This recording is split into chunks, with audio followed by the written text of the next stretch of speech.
One, two, three, four.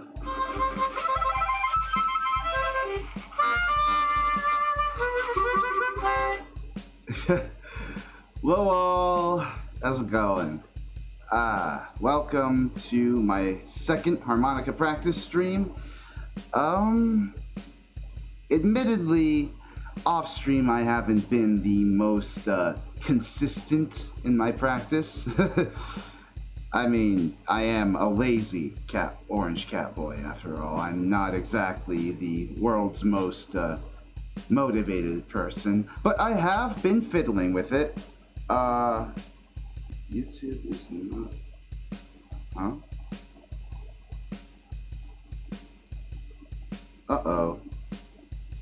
Uh-oh. This is concerning. Am I lagging for anybody right now? Hello? YouTube just popped up and said it's not receiving enough video to maintain smooth streaming. That's unfortunate. But I'm just gonna keep going for now. Assuming that we can continue to get a good practice in. So, yeah, you know, I've been fiddling with the good old blues harp. I've been, you know, playing it a bit off stream. I've gotten a bit more comfortable with isolating individual notes, definitely. Like, I guess if I can play a C major scale right now.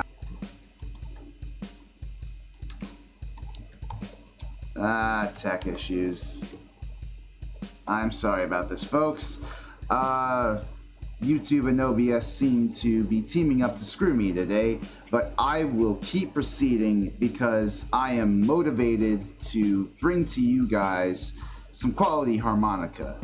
So let's see. Yeah, like I said, I didn't really venture much beyond the lessons that we covered last time, which, if you weren't here last time, I think we did the newbie, this is on harmonica.com, by the way, under the lessons tab. These guys, they're a pretty good site for, you know, free harmonica pointers. But anyways, last time, when we were doing this, we, what was it? We did the, single notes, the newbie start here article. We did, I think, scales, chords, and keys.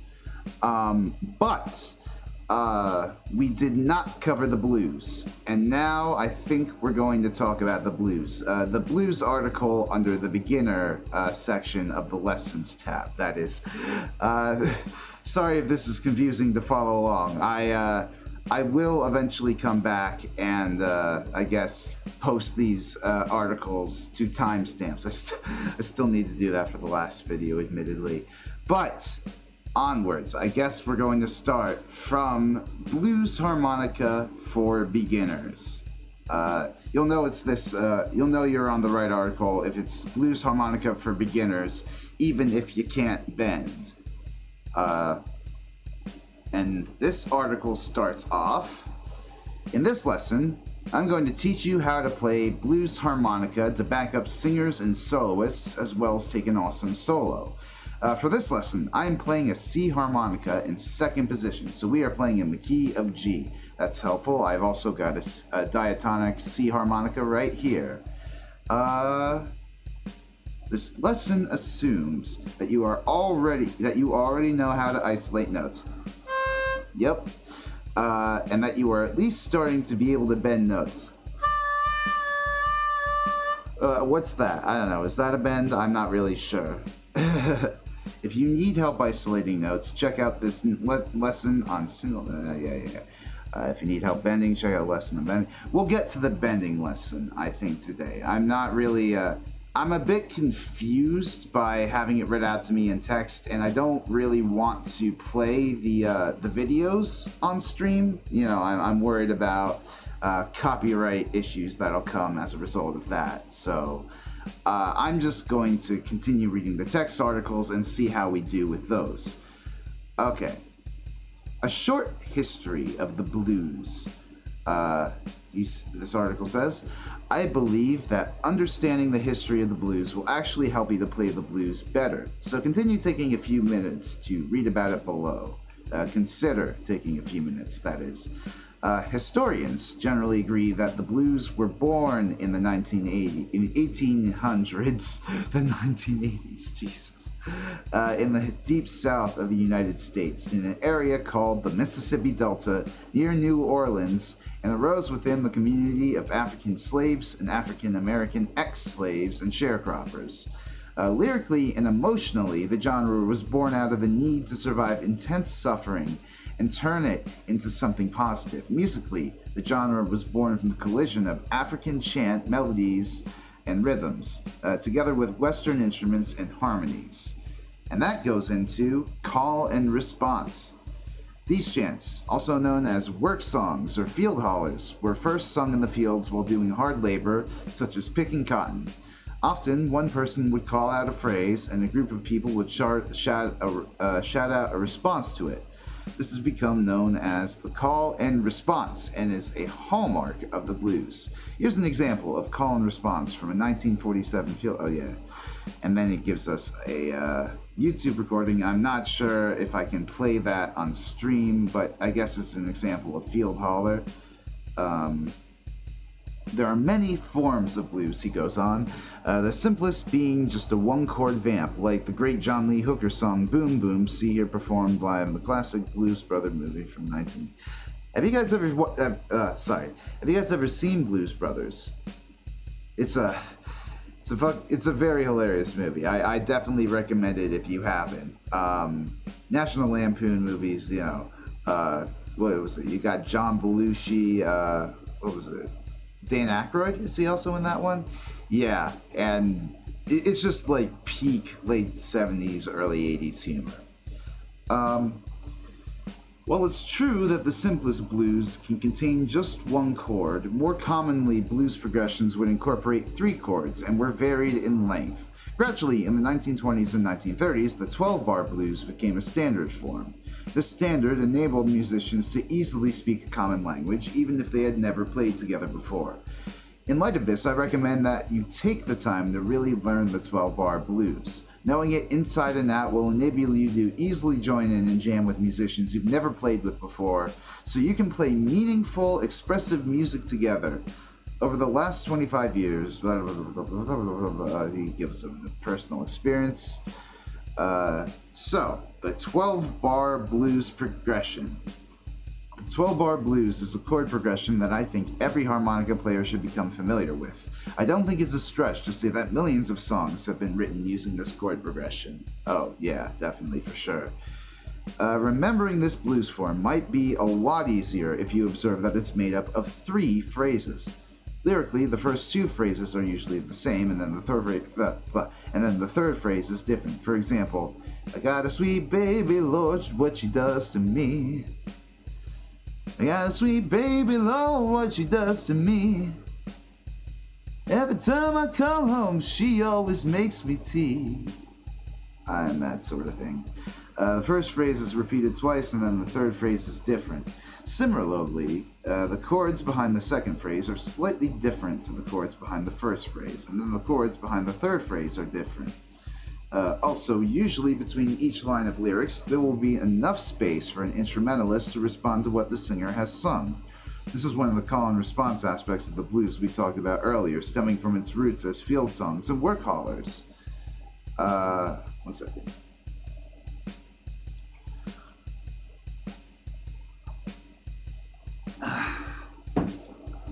I made sure to stock up some water before the stream. I'm probably gonna Definitely talked a lot last time, I remember, so I want to be prepared for this time. Okay, so then he goes into talk about the concepts of bars and measures. With his infographic, time is on my side, and he's got a pretty freaking dated Keanu Reeves. What if blank was blank and such, you know, where Keanu's looking really like stoned and freaked out. Classic internet culture. Okay, so bars are a measurement of time that are made up of a decided number of beats, which are also a measurement of time. Tempos describes how quickly or slowly the beats pass by. So, for example, at a tempo of 60 beats per minute, often abbreviated BPM, bolts per minute, there is often 1 beat per second. So at this tempo, if we're counting 4 beats per bar, a bar would last 4 seconds. A metronome is a tool that will give you a steady beat at a tempo of your choosing, and there are lots of good metronome apps. I am not using a metronome here, as you know, as you can probably hear. I'm using this, I think, you know, it's this beat that I got off of YouTube. It's like a swing beat, little blues shuffle thing. I made sure to give credit for it in the description, so do go check out the channel. Let's see. Each of these 3 phrases will last for 4 bars. A bar, oh, okay. So now we're talking about the 12-bar blues phrases. Each of these 3 phrases will last for 4 bars. A bar of music, also called a measure of music, is an agreed-upon number of beats that will define the rhythmic feel of a song. Most commonly, the number is 4. So if we count 1, 2, 3, 4, 1, 2, 3, 4, 1, 2, 3, 4, 1, 2, 3, 4. Like that right there, that was 4 bars. Like when I was counting along to the music. So each of the 3 phrases will typically consist of a sung phrase, the call, lasting about 2 bars, followed by a short improvised solo lasting about 2 bars. So it's about 2 bars, yeah.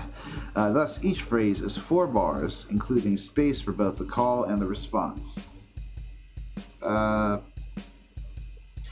Instead of trying to remember the order of 12 bars of music, you can remember the order of these 3 4-bar phrases. I think this will be a lot easier for you to remember the blues progression in this way. If you don't understand the numbers I've assigned to the chords in the blues progression below, please see my blog, Harmonica Chords for Beginners. A little shameless plug there. While there are many variations of the 12-bar blues, the most common and simplest chord progression is this. Okay, and then this is getting into the chords we were talking about last time. You guys remember the numbers, don't you? It's like 4 bars of the 1 chord, then 2 bars of the 4 chord, then 2 bars of the 1, 1 bar of 5, 1 bar of 4, and then 2 bars of 1. Yeah, so first phrase, 4 bars of the 1 chord. That should be easy to remember. Second phrase, 2 bars of the 4 chord, followed by 2 bars of the 1 chord. Slight variation. Third phrase, 1 bar of the 5 chord, 1 bar of the 4 chord, and 2 bars of the 1 chord. It's a shame that's not an image. I would love to have saved that and pulled that up here, but unfortunately not. Okay. The 12-bar blues harmonica chord tabs. A great blues rhythm to play is on the first beat of each bar and then just before the 3rd beat. This rhythm is sometimes called the Charleston rhythm, and if you happen to read music, it looks like, what is it? I think that's a dotted quarter followed by an 8th note. So it's essentially 1, 2, 3.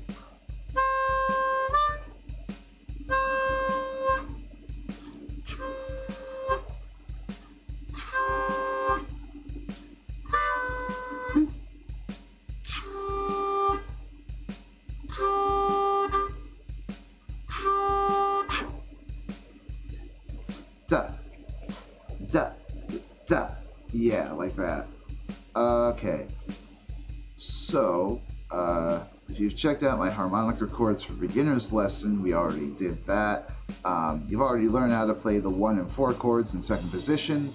there is no way to play the 5 chord, so we will just play the root note, which can be played either on the 1 draw or the 4 draw. Your choice. Let's see. Yeah.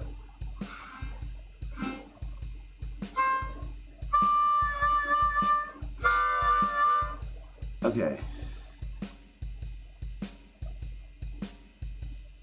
So here are the harmonica tabs then for the 4-bar blues. It starts off drawing the 2, 3, and 4 holes.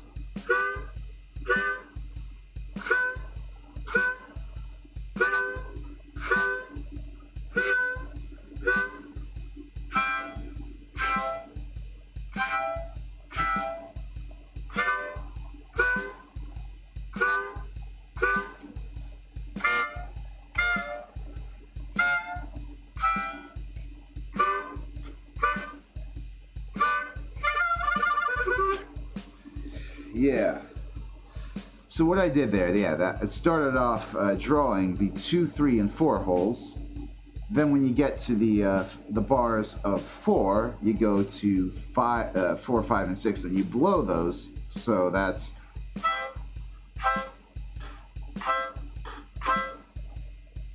And then it goes back to 2, 3, 4 for, you know, the 2 bars of 1.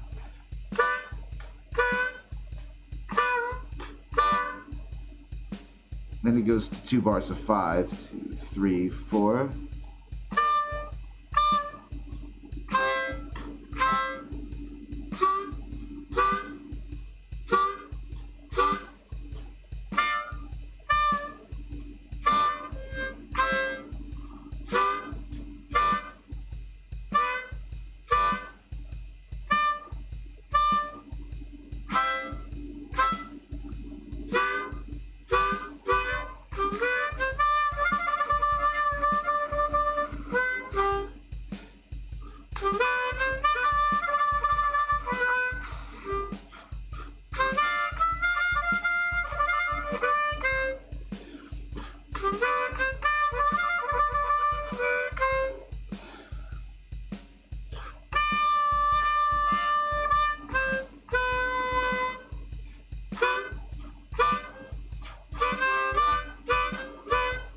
Ah, that's fun. Okay.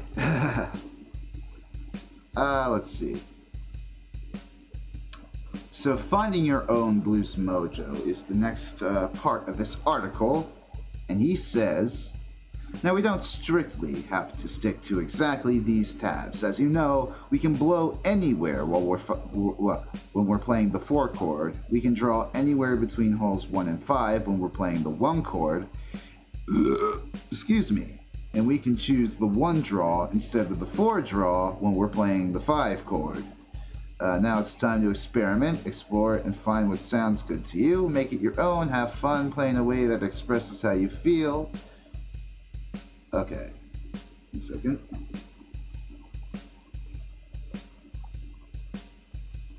Oh, and then he gives us tabs of a more understated way to play the blues, which starts off drawing from the 1 and 2 holes for the 4 bars of 1. So 1, 2, 3, 4.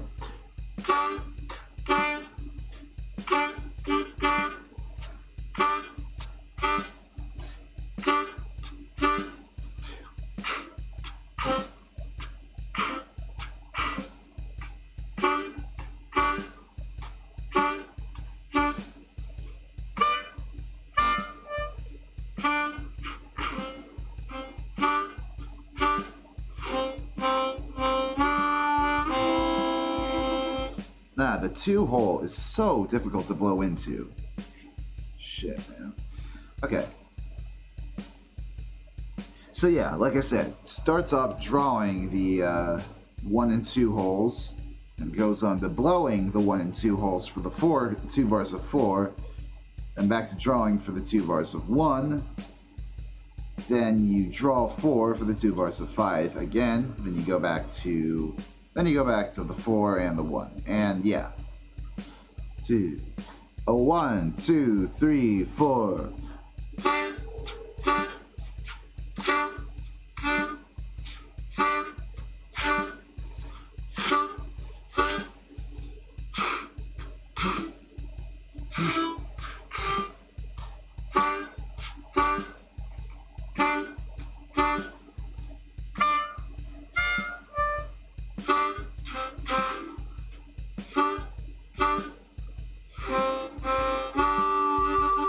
Ah, yeah, that's hard.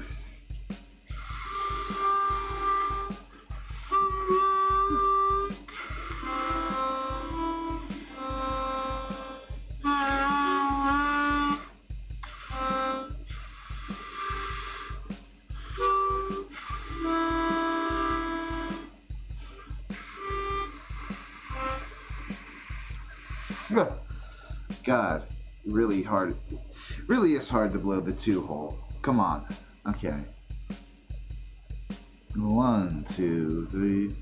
Oh, and then it says we could just play single notes. And then you draw the 2 to start off.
Okay. Whew. Got to come up for air. Sorry, I'm just getting into I'm getting into a groove and a half here. Yeah, but it's fun. Harmonica is really, really freaking fun. How to do our harmonica solo over the 12-bar blues is the next part of this article, though. And then he goes on to say, the writer of this article, I like to think about music as a language. Just as you have to learn vocabulary words when you want to learn a foreign language, so too you have to learn the musical vocabulary of any genre of music that you wish to play in order to communicate effectively. It's funny to me how some people want so badly to be original that they are averse to playing something that other people have played. Can you imagine someone not wanting to use a word because other people use it? It's not just about the word, it's the emotion of the voice, the tone of the voice, the volume of the voice, and most importantly, the overall story being told that will all make you sound like you. It's unbelievable the lie that learning vocabulary will make you unoriginal. That's true, that's true. And you know, I think that's also a good reason why it's why you should, you know, pick up some music theory at least. It never hurts to have more tools in your tool belt. Just helps. Take a sip of water. Okay. Improvising a blues harmonica solo is like telling story.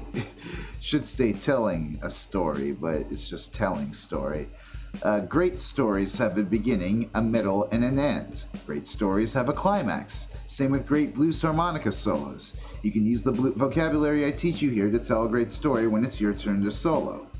I'm going to teach you 3 simple phrases that you can use to build an awesome solo, then give each a name. The question, the answer, and the trill. Let's see. Killer Harmonica Blues vocabulary tabs. Phrase 1, the question.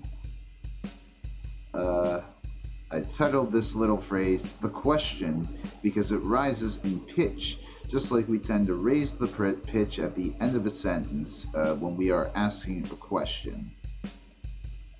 This is played by the draw 2 and saying oi, then sliding to the right until you get to the draw 4, quickly switching to a loud blow on the 4, then ending by playing the draw 4 and saying oi, or bending into it if you already can bend. Oh geez. Okay, getting into some bending. This is gonna hurt. 1, 2.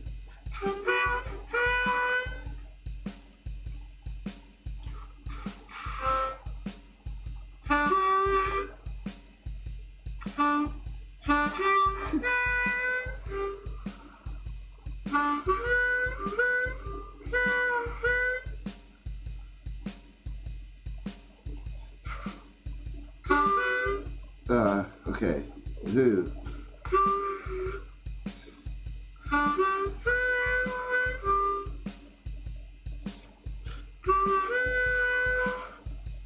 Okay, how does he play it?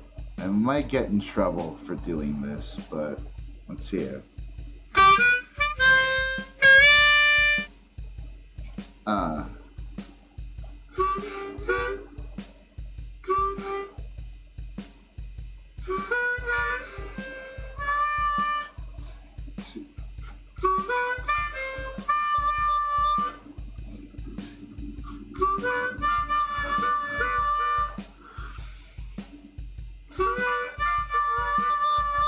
Okay. Oh.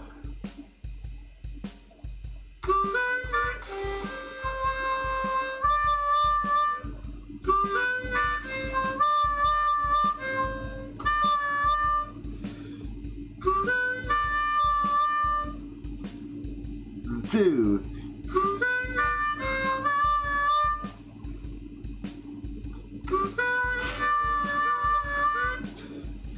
Two. Nah.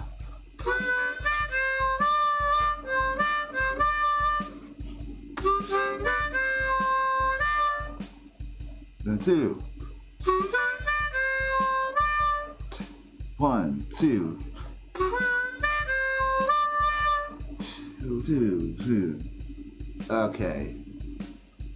I think I got that pretty well though so far. But after that we've got what is it? We got phrase 2, which is called The Answer. What did I title this one? The Answer. You guessed it. It descends in pitch like we do when we answer someone's question. It conveys a sense of certainty, finality, or rest. This one's pretty easy if you're getting pretty comfortable with bends. Just play the draw 4, bend it down, and then slide to the left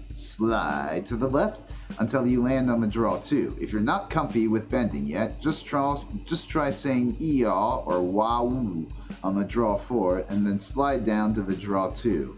This one goes...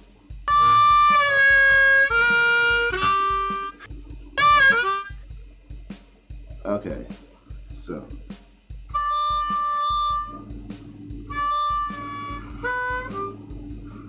Oh yeah.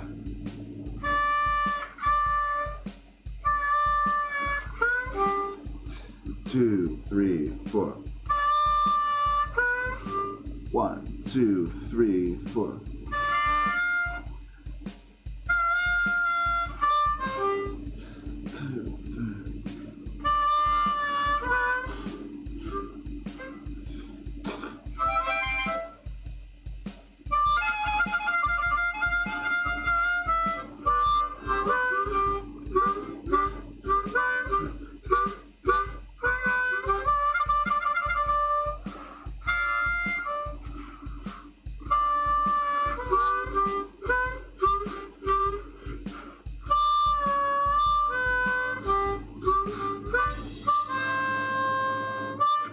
And the loop's over. Let me wait for it to restart. I think that's I think I've got that though, so it's like, oh yeah. Okay. Okay.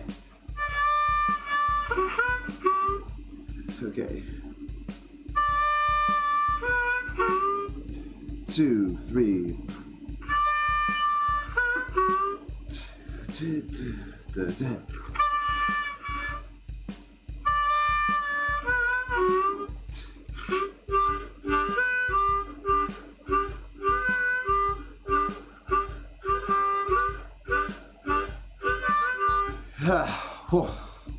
I need to remember to get better at breathing, you know. I think the breathing is the hardest part about this instrument. Because you're blowing, you're drawing, you're huffing and puffing and blowing the house down. And it's hard. It's really hard stuff. But what else have we got? Phrase 3, the trill. Okay. The word trill means moving quickly back and forth between two notes, in this case the draw 4 and 5 holes. You can accomplish this by moving the harmonica back and forth, by moving your head back and forth, or both, whatever feels best to you. You can play the trill as slowly or as quickly as you feel like. Sometimes it can be fun to try to play it in time with the song. Also try saying oi while you trill or bending it if you already know how to bend. Oi. Tap into my inner Yiddish, I guess. 1, 2, 3, 4.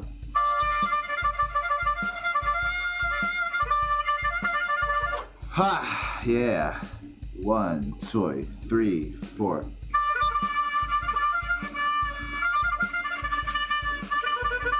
Ha! Come up for air, Rezzy. It's like you're going in for a deep dive every time. You don't gotta do that, man.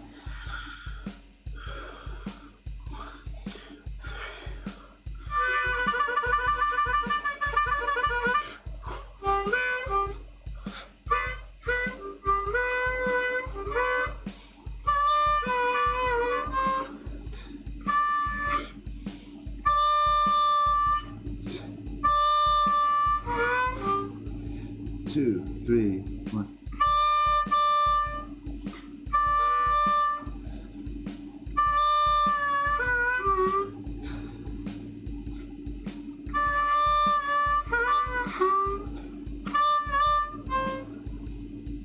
And wait, how did the answer go again? I forget. Oh wait, how did the question go rather? Oh yeah. 1.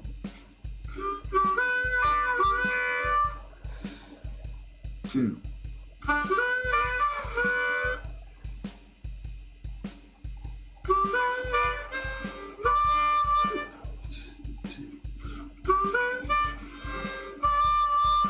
1, 2.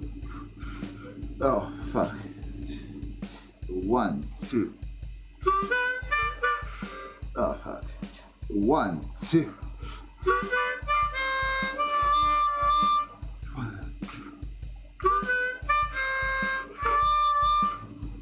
Yeah. Okay. So then after all those phrases, it goes on to the section telling your own story. Any of these phrases can be played in any order. I'll play them in a certain order to give you one idea, but the whole point is to explore and do what feels and sounds best to you. Don't forget to relax and have fun with this. Here are some ideas or ways you can change the vocabulary I've shown you to tell your own story. Change the order of the phrases.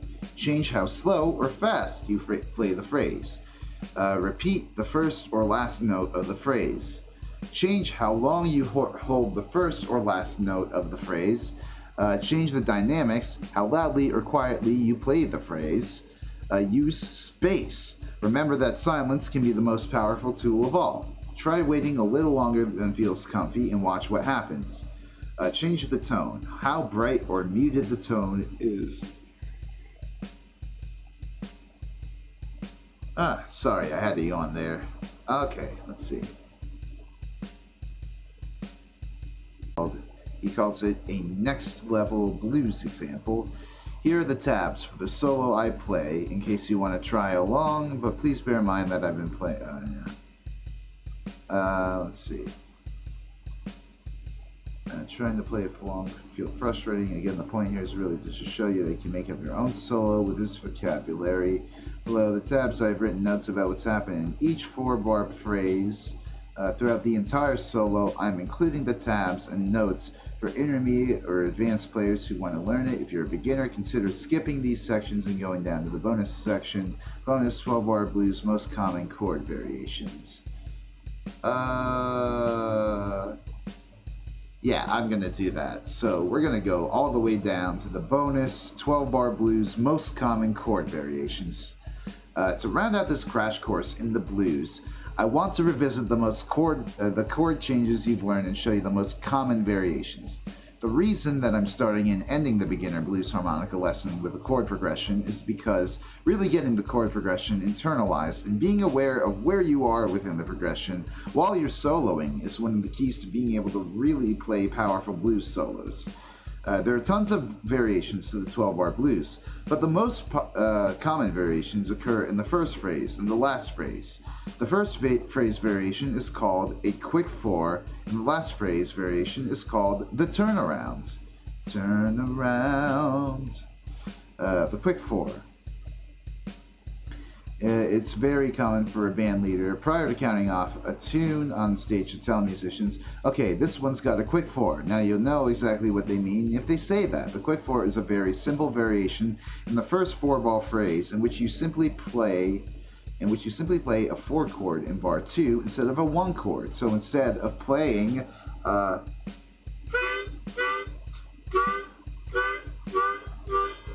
we would now play this variation. A 1, 2, 3, 4.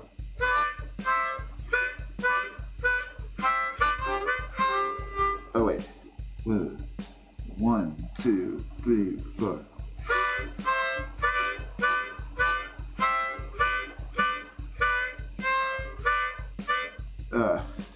Or I guess.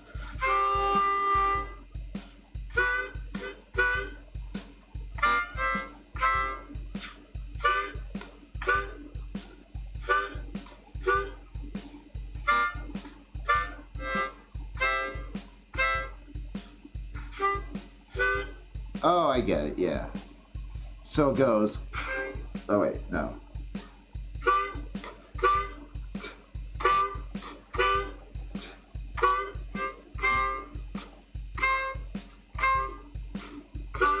Oh, wait, no. I was wrong there. Sorry. 1, 2, 3, 4.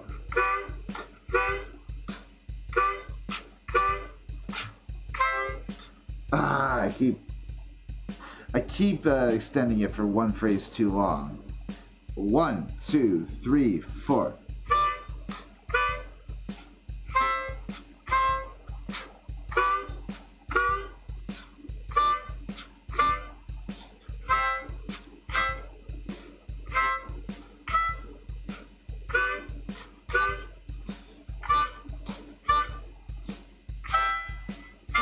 Wait.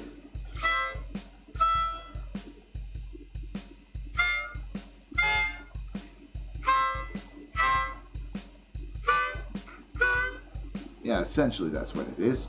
The turnaround. The end of the blues form is called the turnaround because we turn around and go back to the top, i.e. the beginning of the form. There are a lot of great turnaround licks that I will be teaching you in the coming lessons, and they usually occupy the last 2 bars of the form. So it's good to know when someone talks about the turnaround, they're usually referring to the last 2 bars of the form. The most common variation of the 12-bar blues progression that I've taught here is that we've replaced the 1 chord in bar 12 with a 5 chord. This creates a little more tension that will nicely draw us back to the resolution of the 1 chord in bar 1 as the form repeats itself. So instead of playing 1, 2, 3, 4,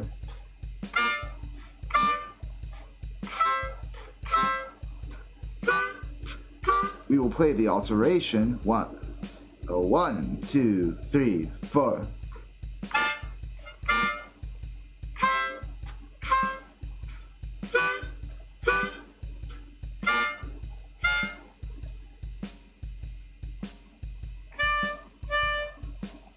I guess that. Hold on a second. Let me try that again, but without the chorded 5. A 1, 2, 3, 4.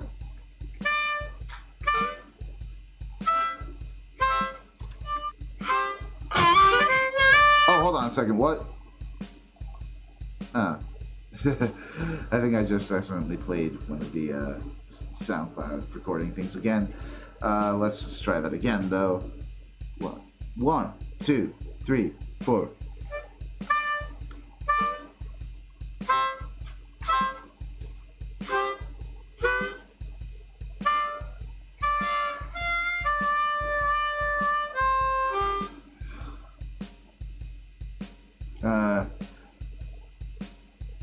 In fact, he goes on to say, this substitution is so common, I'd say that it happens more often than not. Furthermore, because we can't actually play the 5 chord on the harmonica and can only play a single note instead, it turns out that the note you play for the 5 chord is also a note in the 1 chord. You can never go wrong playing the 5 in the last bar of the tune on harmonica. It will always sound right. So in conclusion, if you made it this far in the lesson, wow! Congratulations. That's a whole lot of information to take in about blues harmonica. But it's solid information. Take it in bites. Keep coming back. Spending a lot of time with these fundamental ideas can bring you and others countless hours of joy. So keep on playing the blues harmonica. When you're ready for more, I highly recommend checking this amazing blues harmonica course called Breakthrough Blues. We might check that one out next. I don't know. Let's see. Let me just look over these, whatchamacallem. Let me just play the harmonica blues phrases again. So.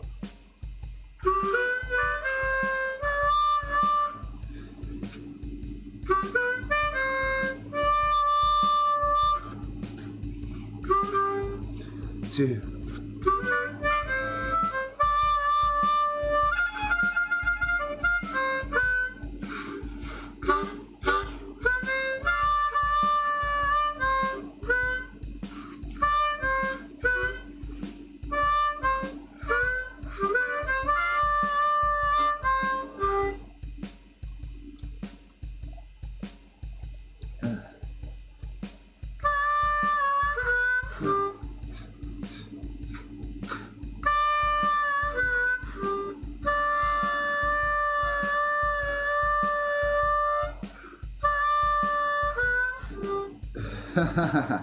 Oh, I think I'm getting what bending actually means, and I'm sure this website's going to slap me in the face when we actually get to talking about bending.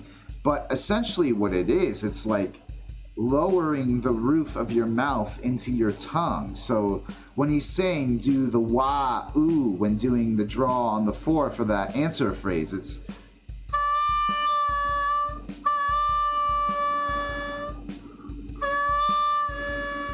like forcibly lowering your mouth down to try to get a lower pitch out. That's really neat. So it's like.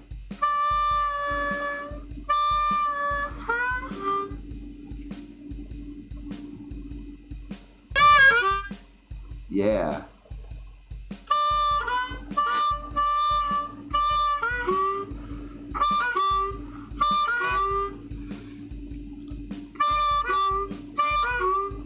Yeah, I guess. Can't get it as cleanly, but okay.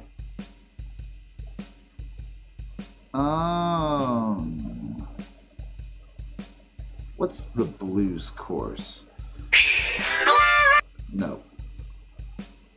Oh, okay. So this is, I guess, an advertisement for a paid course.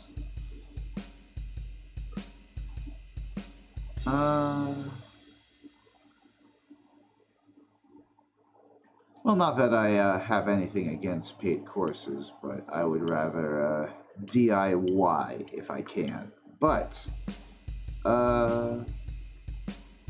shit. I guess we need to talk about bending next. Let's do it. How to bend harmonica for beginners. What's the secret to getting that legit bluesy sound on your harmonica? You guessed it, bending. Nail your bends and you'll be able to inject any song with soul and feel, which simply isn't possible with single notes alone. Why learn to bend? What is harmonica bending and why should you learn it? On the harmonica, bending is a technique that allows the player to lower the pitch of a note. There are two reasons to learn bending. Expressiveness. Bending does well to emulate the human voice, especially the wailing, crying sounds that are well suited for soulful, bluesy harmonica playing. To be able to play the missing notes. To be able to play the missing notes. There are many notes that can only be achieved on the harmonica through bending. Some of these are the blue notes that help us to be able to play bluesy stuff, but even being able to play the major scale in the low octave requires some mastery of bending. Is that true? So like...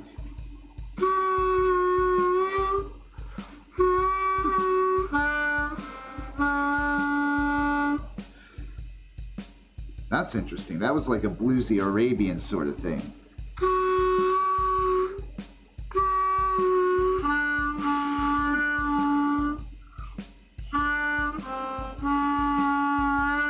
Ha!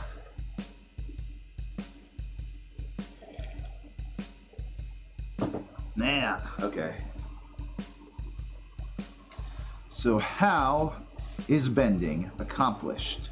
There are two interrelated techniques that are involved in bending notes on the harmonica. One, activating the bend. It generally takes weeks or months to master, accomplished by putting the back of the tongue into the KK zone. Hold on a second. Let me try to get that image for you here. Bring it up on OBS. Okay. KK zone. Okay, so here we are. This is the KK zone. It's essentially, I guess, what is it? You gotta put your tongue essentially against the roof of your mouth. That's called the hard palate. Or bring the hard palate in contact with your tongue, rather. But sort of keep it off the soft palate. If you don't know what the hard and soft palate are, well, the hard palate, I guess a good rule of thumb is if the part of your mouth feels a bit more bumpy, a bit more, I guess, leathery, that's the hard palate. If it feels more smooth, that's going towards the back of your mouth, towards the throat, I would say that's your soft palate. Yeah, you generally want your tongue sort of more against the hard palate than the soft one. Create suction between the back of the tongue and the roof of the mouth. Moving the KK zone very slowly forward and backwards until the pitch drops. Also, raising the soft palate will help the part of the mouth that lifts when we yawn. The part of the mouth that lifts when we yawn. Oh yeah, I guess that is true. I just yawned right now. Tuning the bend. And this is in line with how is bending accomplished. And this takes a lifetime to master. Tuning the chamber of the mouth dictates how deep a hole bends. That sounds like a lewd phrase out of context. To bend deeper, lowering the pitch more, make the mouth cavity bigger by moving the back of the tongue in the KK zone further back. Raising the soft palate higher and opening the back of the throat. Let's see.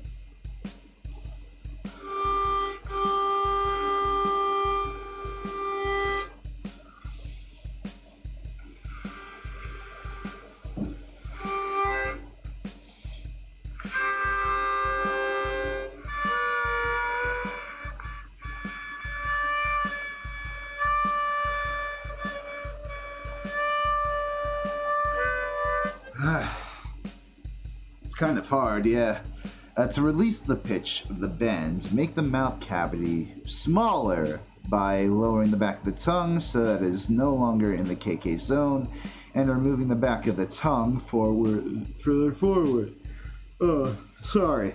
Okay. So how does that work?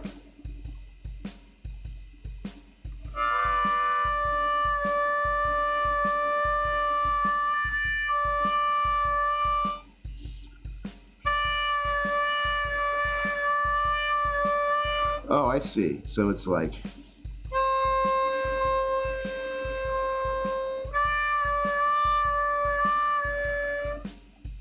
I wonder, is that only something... Is this only something you can do by bending? Is this only something we can do drawing? Okay.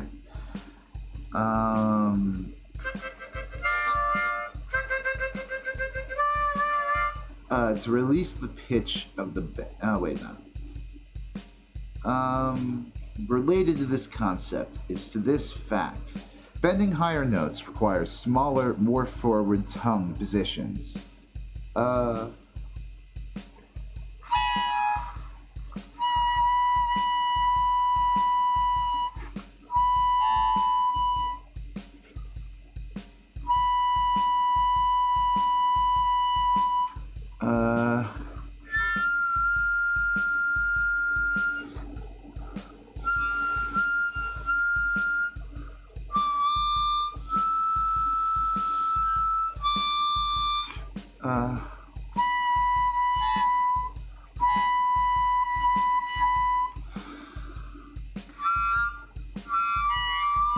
This is not pleasant, I'm sorry. Bending lower notes requires mouth positions that are bigger and with the tongue more back toward the back of the mouth.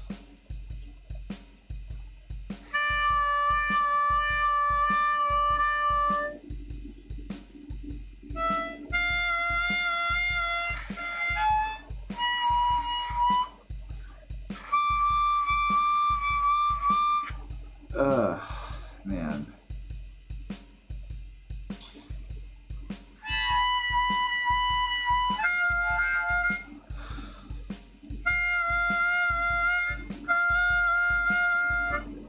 So I think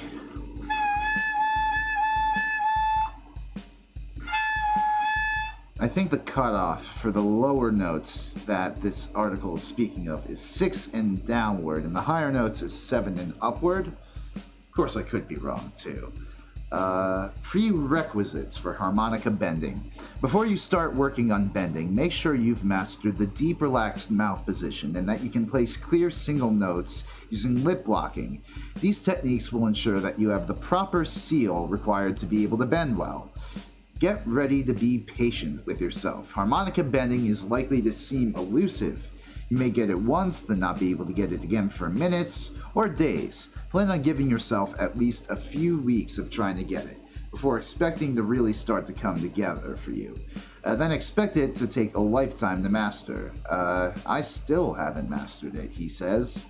Take lots of breaks. Don't try too hard. It's probably better to try for a few minutes here and there rather than trying to lock yourself in a room until you can do it. Using excessive force will hinder your attempts at bending. Frustration often leads to using excessive force. Again, don't try harder, try easier. Take a deep breath, relax, and just play with it. That's what she said. Getting your first bend. Take another deep breath. Relax and remember, just play with this. We're going to try a bunch of different ways to help you get your first bend, so don't lose heart if you don't get it right away. That's normal. You will eventually get it if you keep trying these different ideas. Try and try again. First idea, the KK zone. So this approach is important for us to consider. Not only can it help you to activate your first bend, it is also the technique for for our later goal of tuning the bends. What sort of phrase is that? I'm sorry. Again, our focus right now is not trying to play bends in tune. Our focus right now is just trying to get a note to bend at all. Blow 4 on the C harmonica is the hole most people can learn to bend the most quickly and easy for the first time. Occasionally someone will get -1 before they can get a -4. So these are my 2 recommendations for when trying to get your first bend on harmonica. Draw 4 mostly, and then draw 1 if you're not having any luck every once in a while. Say the constant KK over and over and try to feel where the back of your tongue is hitting the hard palate on the roof of your mouth. That is what I'm calling the KK zone. Now, without playing the harmonica just yet, try inhaling while firmly keeping the tongue in the KK zone like this.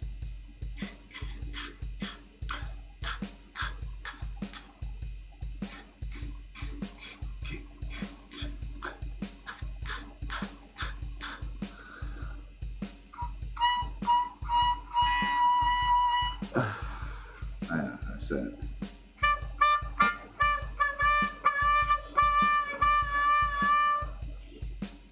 Yeah.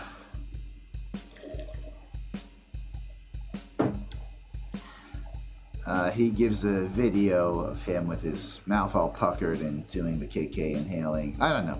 I think I'll watch these videos on my own time because it probably does help to have, somebody or an example to look off of here. But I'm just doing this on my lonesome reading for now, and I'm sounding decently, so I'm not feeling that bad. So let's see. The KK zone creates suction in a small passageway between the roof of your mouth, between your tongue and the roof of your mouth. The KK zone is movable. You can move it backwards until it feels like you're swallowing it, and you can move it forwards. You can think of it as pulling your tongue back on the one hand and pushing more forward in the middle of the tongue against your hard palate on the other. The tip of your tongue doesn't really move much. It's like a piece of paper that you take and you scrunch back. I don't know. He's got a video example. Again, definitely do check these articles out online. I'm not doing them any justice just reading them. Let's see. Playing with this motion helps to get your first bend, and later on will help you to fine-tune your bends. To get the feel of it, try making the airplane diving sound and notice what it's doing at the back of the throat and the soft palate. Next, try making the sound while inhaling and feel the movement of your tongue. Okay. So...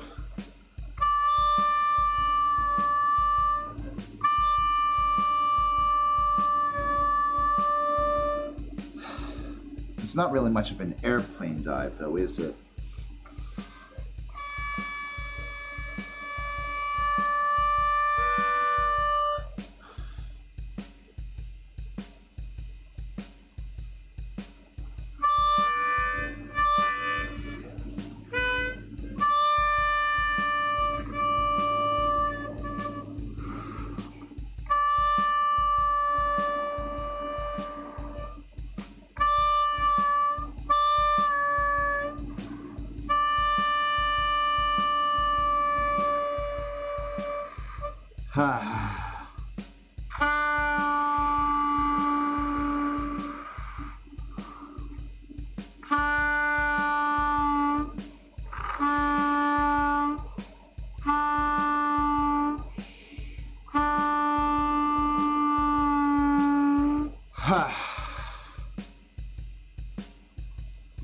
I'm not sure if that is working.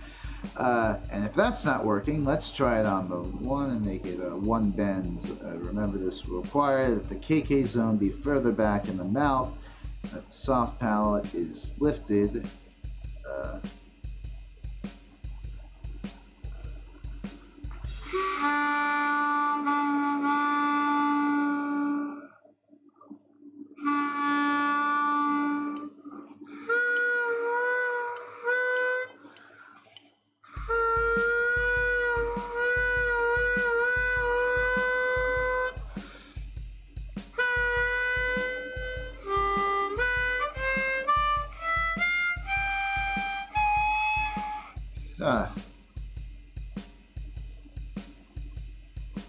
The tilt bend. Oh, this is another technique.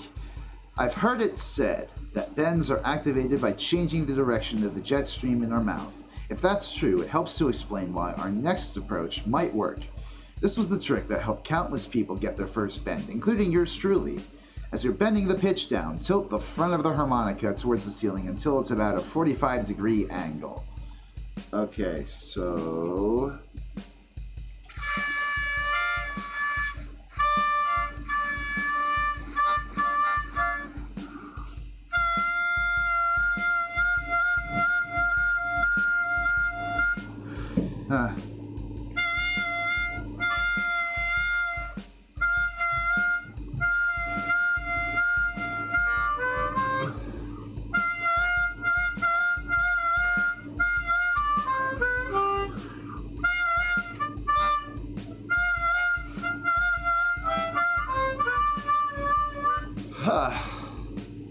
I think it's a...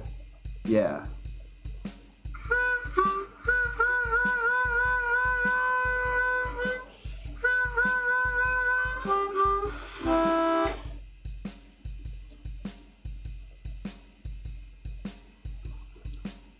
I'm just gonna mute the volume on this video and see what he's doing here. Oh yeah, I see. So it's like...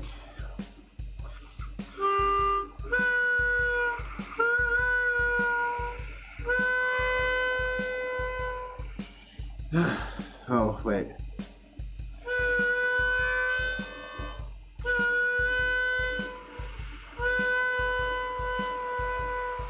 Ooh, fuck.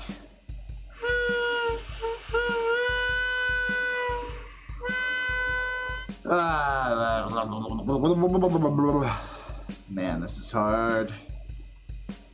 And again, I'm not sure how much longer, how many more lessons I'm gonna do after this one, since I actually just got back from the gym and I'm pretty hungry.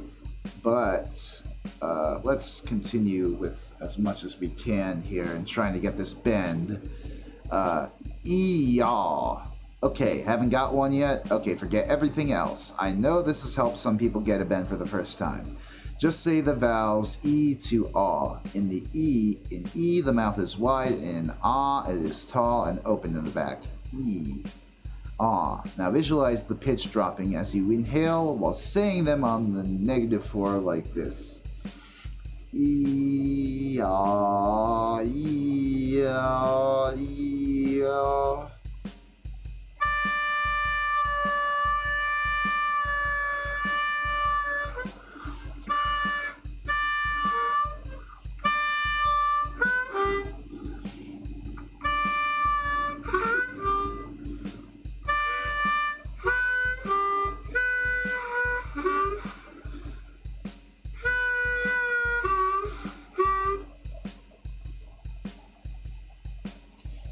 And then there's also, he also does another one, but with ka, you.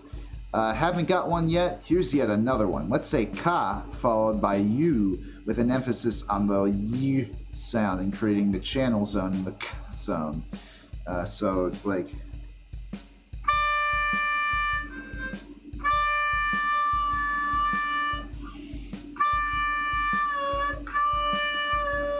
oh, I see. So it's like...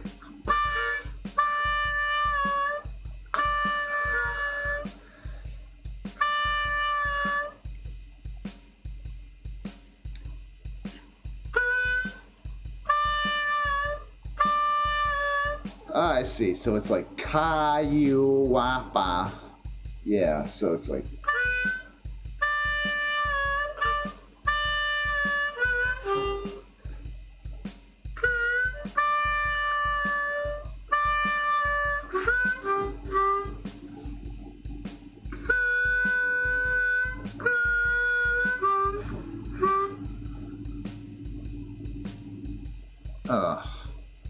I can't tell if I'm bending. That's not me. That's the next title. That's the next heading of the article. Many people at the beginning can't hear whether or not the pitch is dropping when attempting to bend a note, so they don't know whether or not they are achieving a bend. In this situation, the Bend It Better tool is an absolute godsend.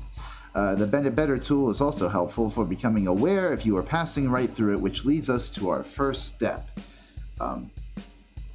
Actually, I should mention before we go on, he does also talk about the Bend It Better tool in another page on this site. I don't know if we're going to devote any time to talking about it on stream. That might just be something that I link down in the description.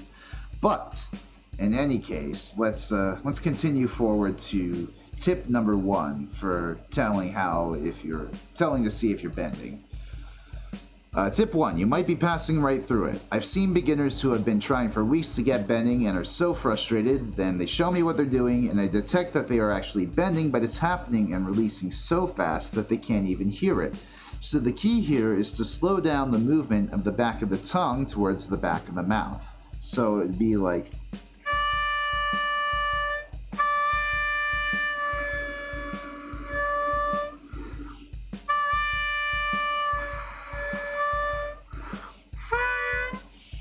Wait.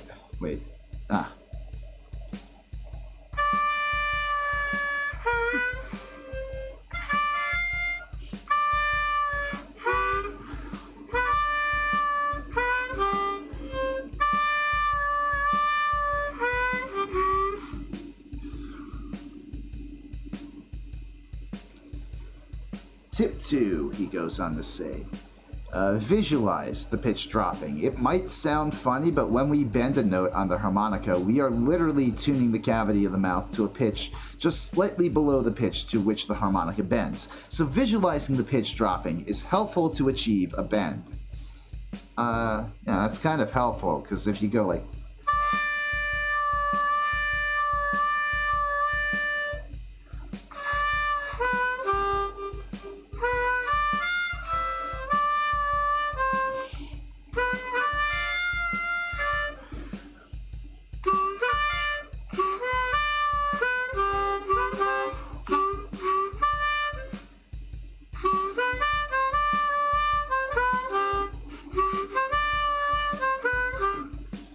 Yeah.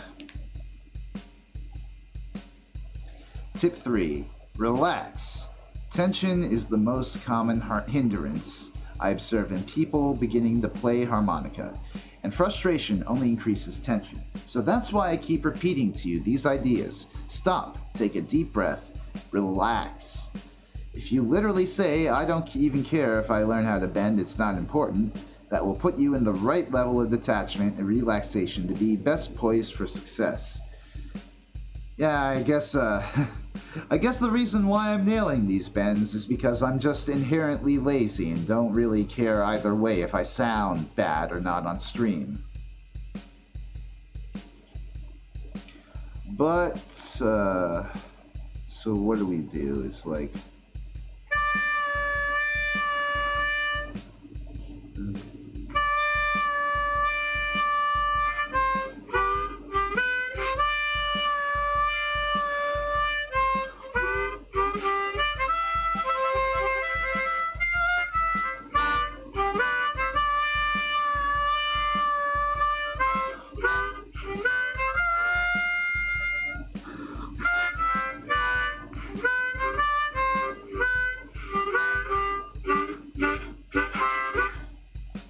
Very nice.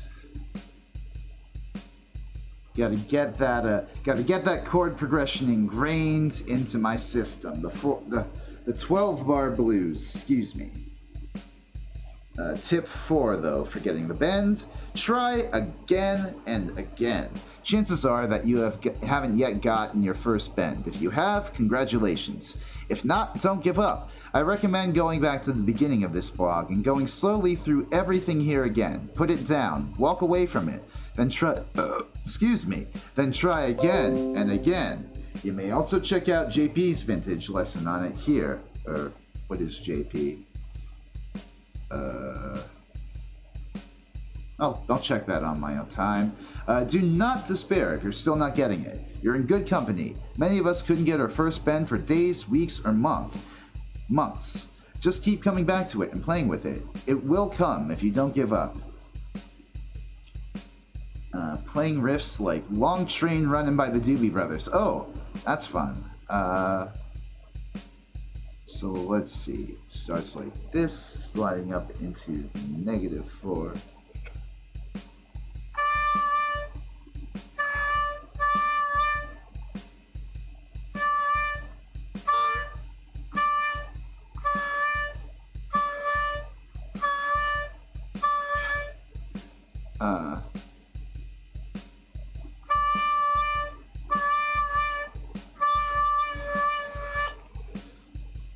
Not sure.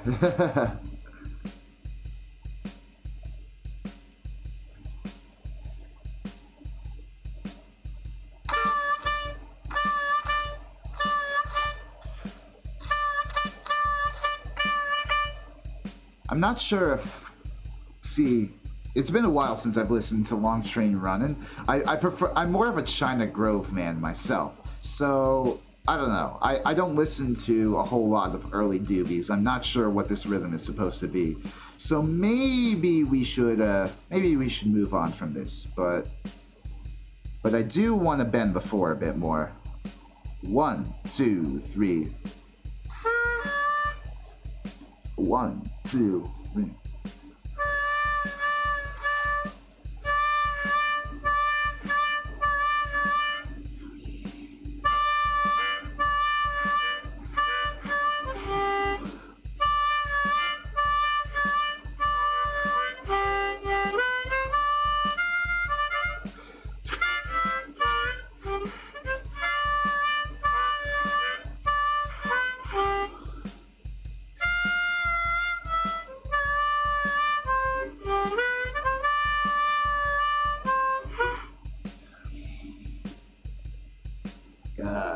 Oh man.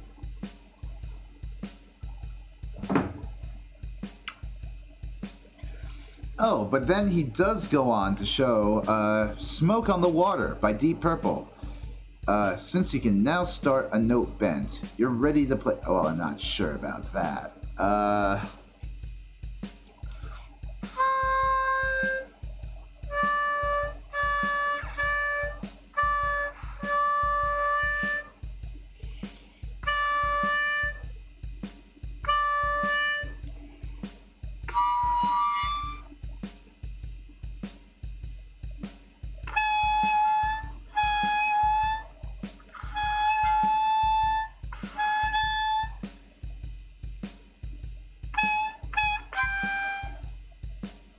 Oh, I see. Okay.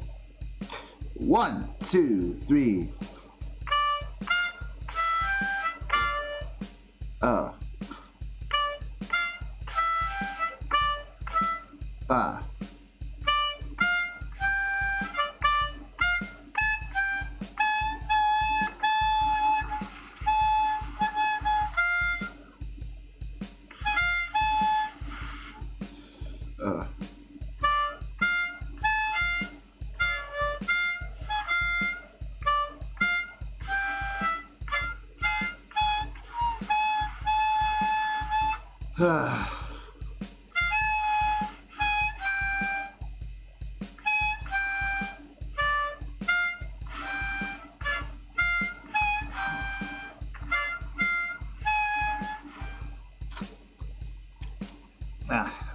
Sorry, gotta lick my lips again. 2. 1, 2, 3, 4.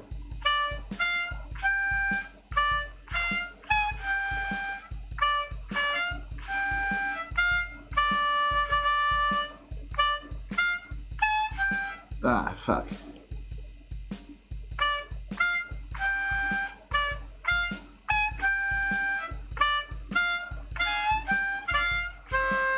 Ah, fuck. Okay. Start again. 1, 2, 3, 4.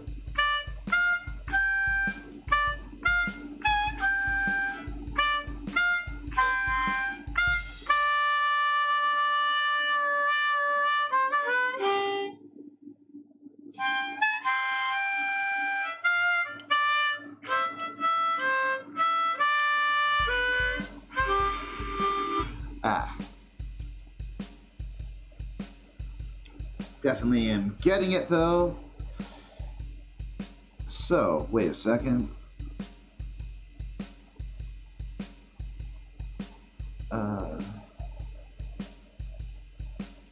Oh, we can also play Take Me Home Country Roads? Damn.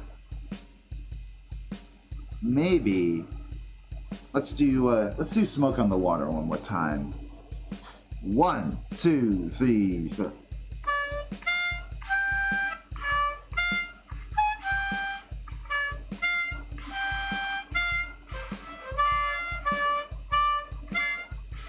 Ah, fuck.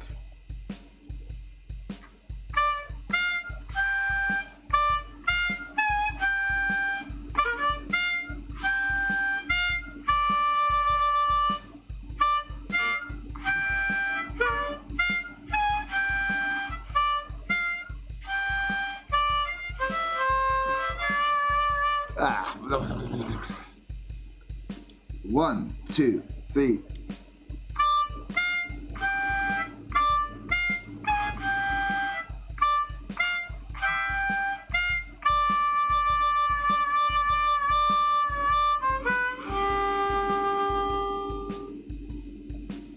Okay.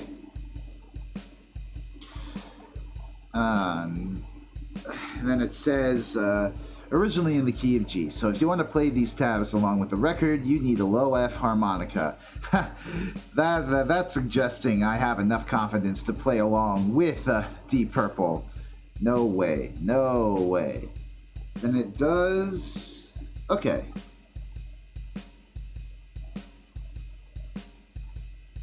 So now we move on to Take Me Home Country Roads. The original tab he's got is, I think it's...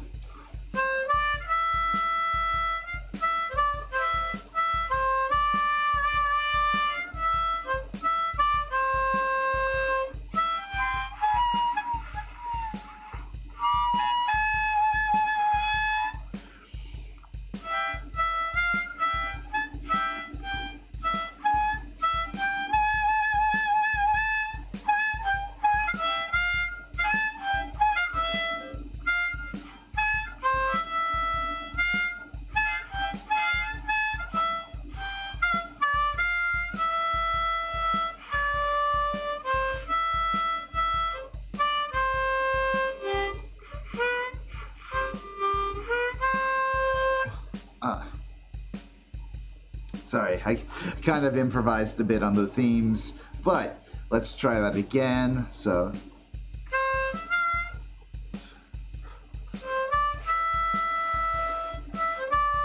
Wait.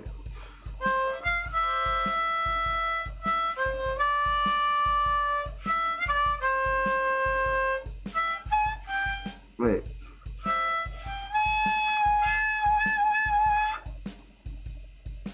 Now we are going to bend up into the last note of the second and the fourth phrases to add a little color.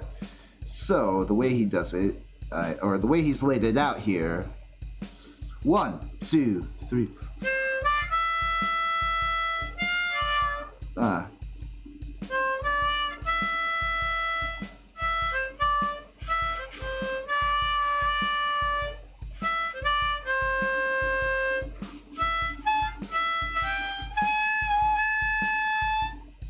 Yeah, you really make it sing that way. So it's like...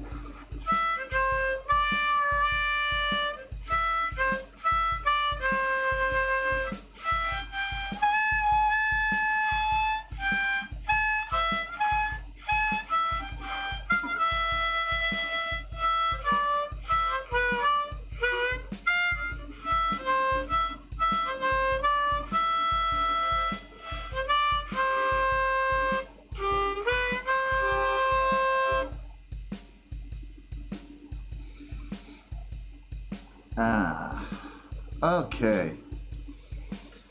I'm actually surprised that I was able to get that down a bit quicker than I thought I would. That's the end of the that's the end of the Ben's That's the end of the Ben's article. But now that we're done with that, I think we can get into some more bluesy stuff. So let's go down, let's go up to the Lessons tab. And then we're going to go down to blues scale under the blues tab.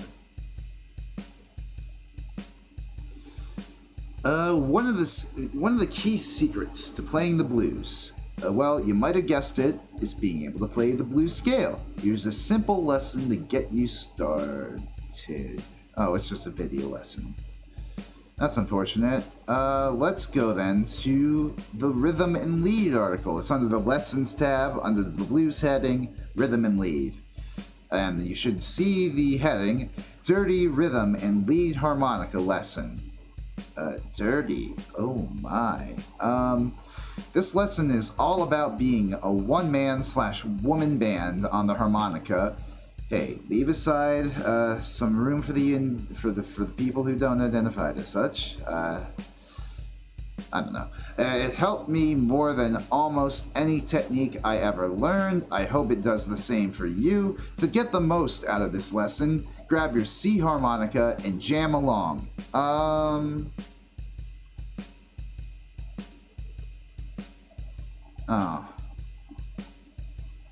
Unfortunately, the lessons don't really get into that. And there's not really a lot of text here, unfortunately. So what I think we're going to do, we're going to go to the lessons tab. We're going to click all lessons. I'm going to scroll down and let's see what we got.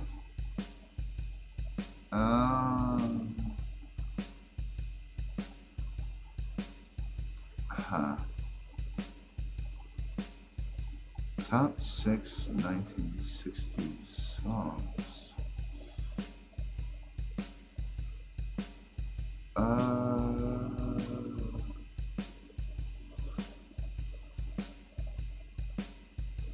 Oh, this might be fun.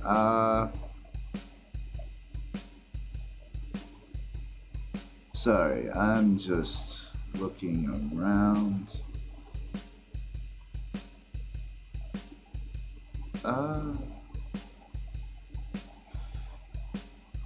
It might be fun to do some more, to learn some more songs. We've got this article here. Oh my god. There's a freaking there's a lesson for learning Believer by Imagine Dragons. Imagine dragging this stream on for much longer with that shit. Let's keep going. Top 6. This is a good article. This might be a good article. There's an article under lessons called Top 6 1960s Songs. There might be some cool things to learn here. Well,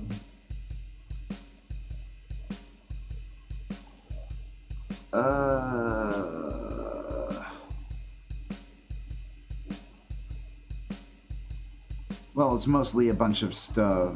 Well, there's a Paul Butterfield song.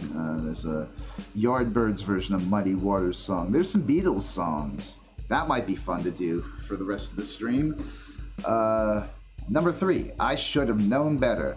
This was one of several songs written and recorded specifically for the Beatles' debut movie, A Hard Day's Night.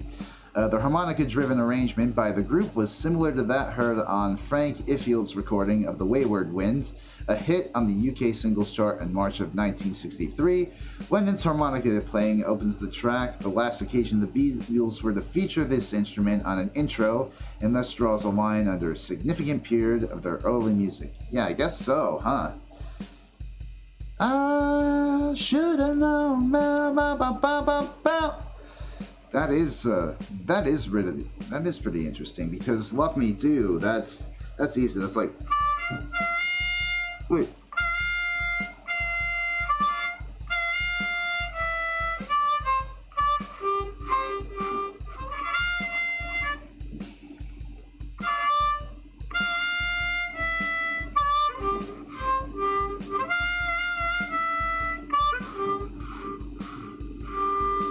Ah, fuck. Ah.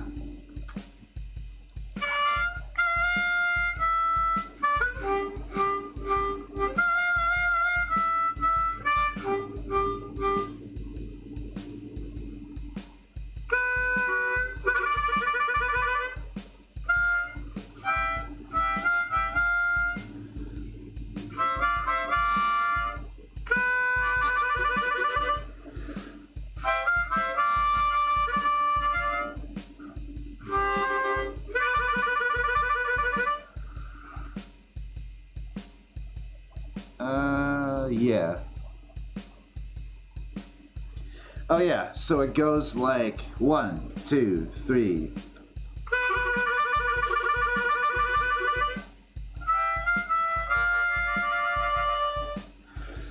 2, 3, 4.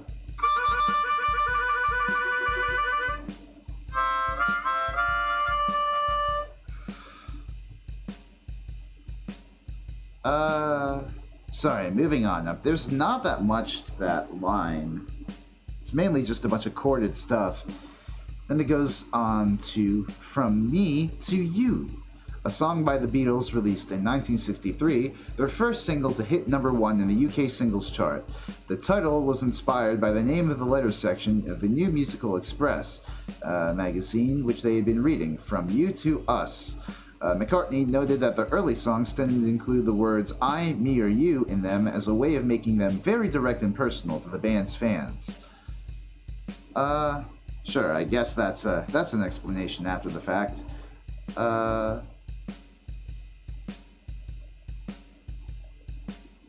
Wait a second.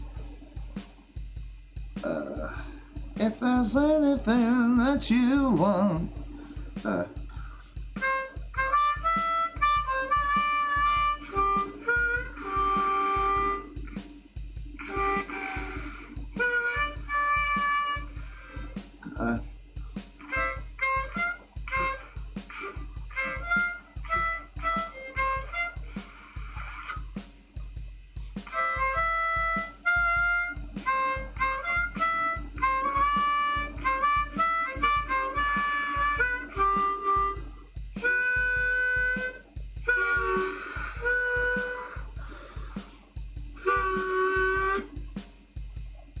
it's kind of hard to get. I don't know what that is anyways. Sorry. The other songs I'm not really that familiar with on the article, so I'm gonna back out of that one. But Overblow.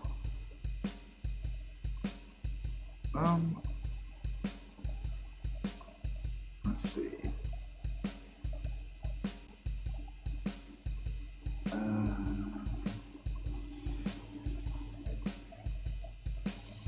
It keeps.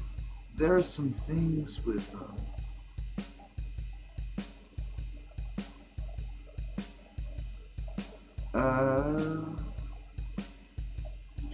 Oh, this might be more promising. This here. This article, 8 awesome harp riffs from popular hits. It starts with "Love Me Do," so you know that they know. They know that's a good one. That's a good one. So.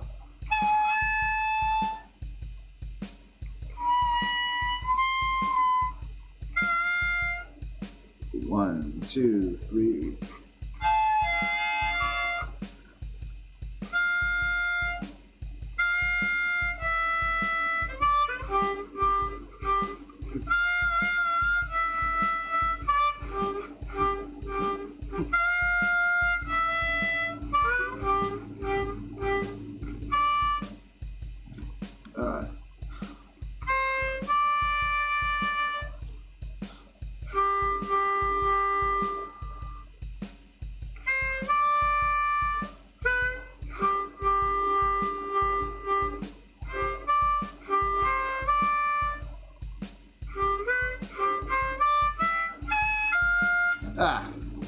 Sorry about that. And then the bridge goes like.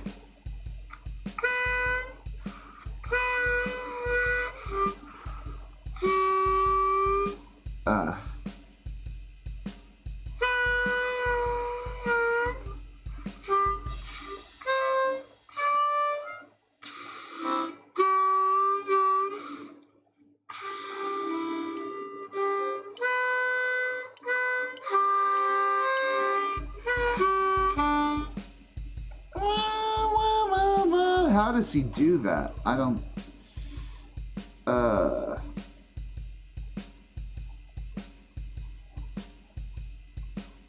Oh, Lennon played a chromatic harmonica. Damn it, Lennon. Yeah, Isn't she lovely? That might be fun.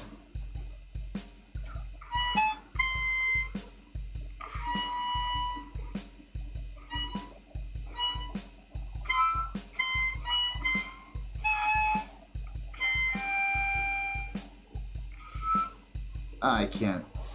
Yeah, I can't even do that because I need a chromatic harmonic for that too. How about that?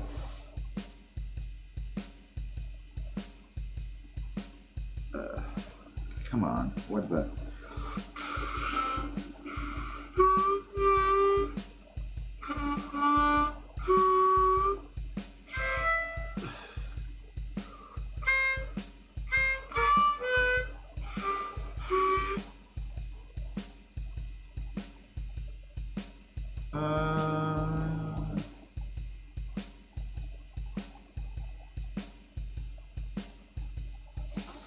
Maybe, I don't know. Why, hold on a second.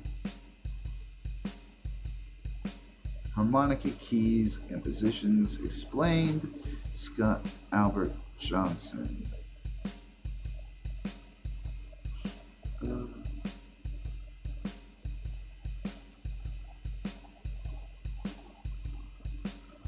Okay, this guy is,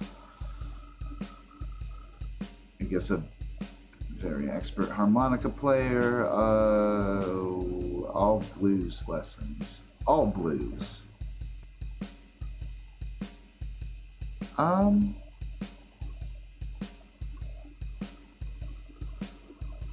But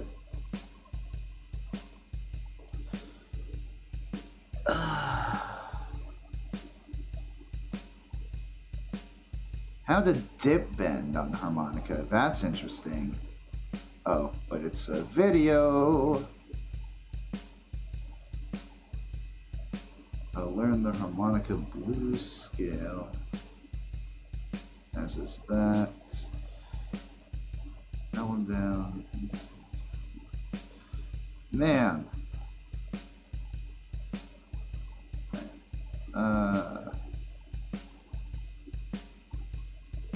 Man, yeah, you know, I guess they really want you to pay for these lessons here, huh?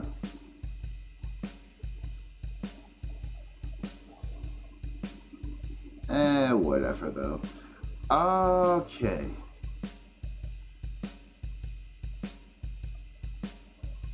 Wait, are there more beginner lessons that we can maybe do?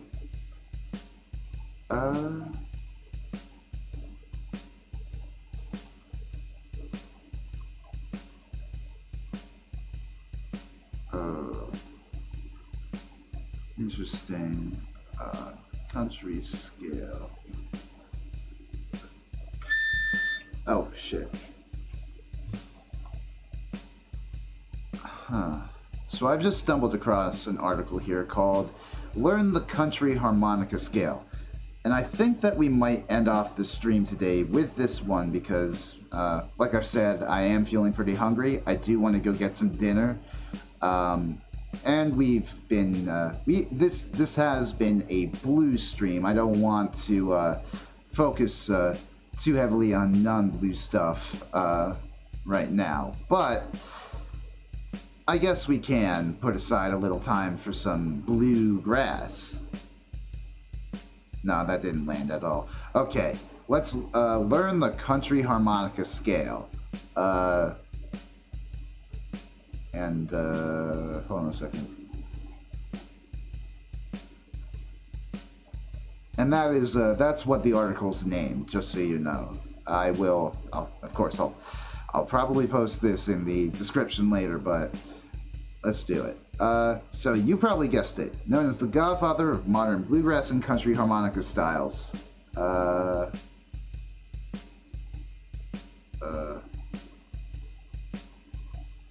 Oh no, he just shows a video of Charlie McCoy. But then he says, one of the most important things about playing country music on harmonica is the country scale. B equals blow and D equals draw. 3 D note bent 1 whole step down. That's going to be ballsy, but let's see if we can pull it off. So, 1, 2, 3.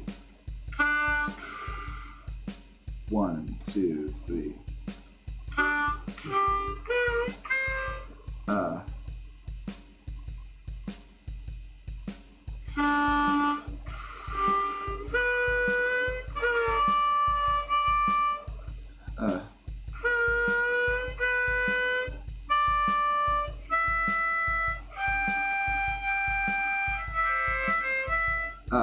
Come on.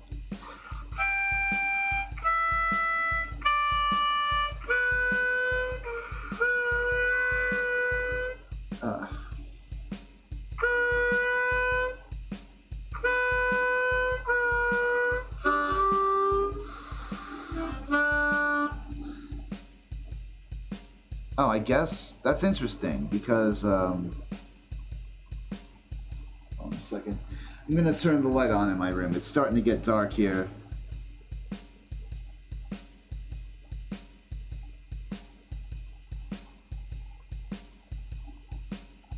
Okay.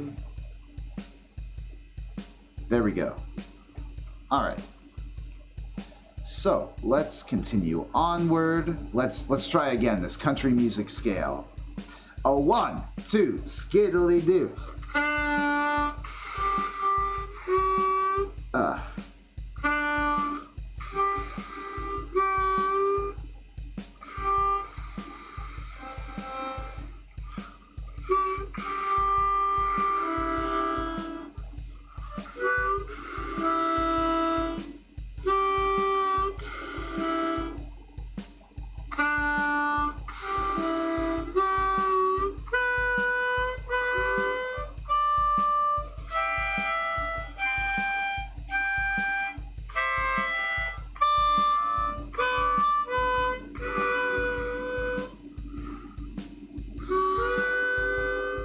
Come on, come on, come on, come on.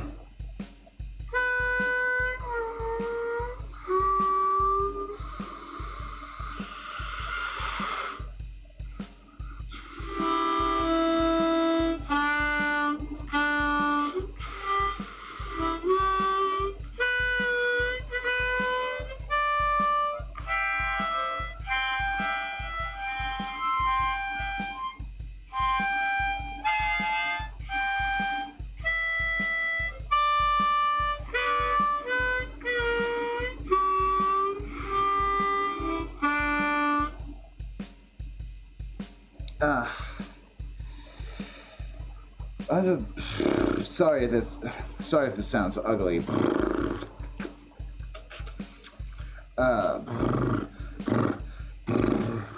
Gotta warm up the lips. Next time I do this, I think what I'm gonna do, I'm gonna make sure to give my lips a better warm up.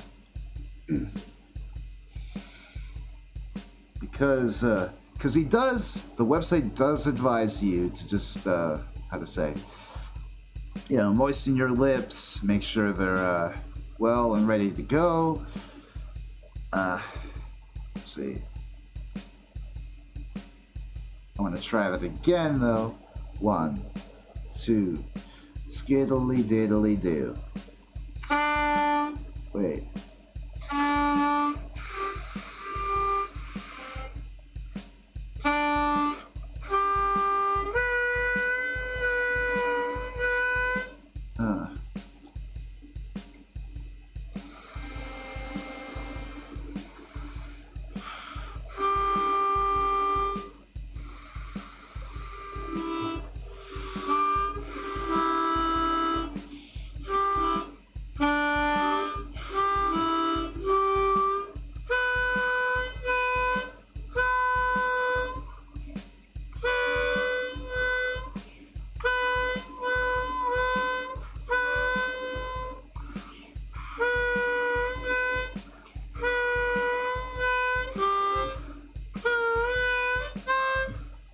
Come on. Okay. I think I'm getting better with the palette because it's like.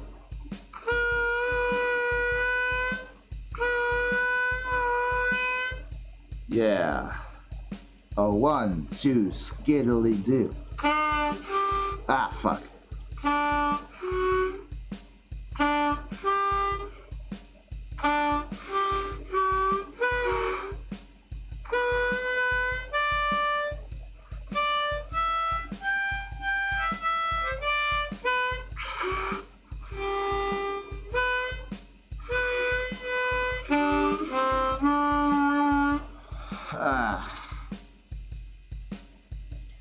I don't know, that's a little ugly though, isn't it? Create a countrified harp playing style. No thank you. I guess I'll have to create that on my own time. But, you know, I think that's gonna do it for this stream. Thank you for everybody who tuned in, for everybody who stopped by to watch me blow on this harmonica.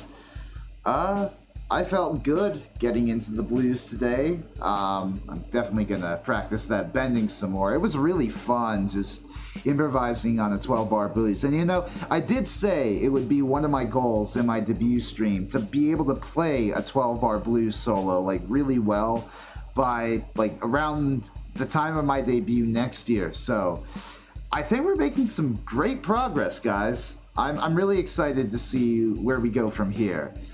But how to say, I don't know, I'm probably not going to do another harmonica stream for at least another 2 weeks, you know, sort of doing it bi-weekly like I did the last stream like 2 weeks ago. So if you like harmonica content,